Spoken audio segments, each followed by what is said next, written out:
A funny and heartwarming moment captures a mother tern feeding her tiny chick.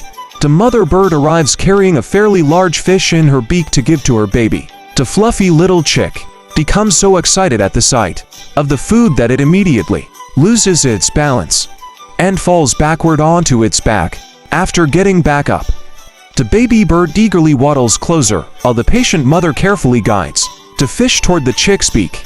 But because the fish is much too large for the tiny bird, the chick struggles to swallow it and accidentally drops the fish onto the ground. Under the watchful eyes of its mother, the determined little chick continues pecking at the fish and trying to reposition it so it can slowly eat its meal.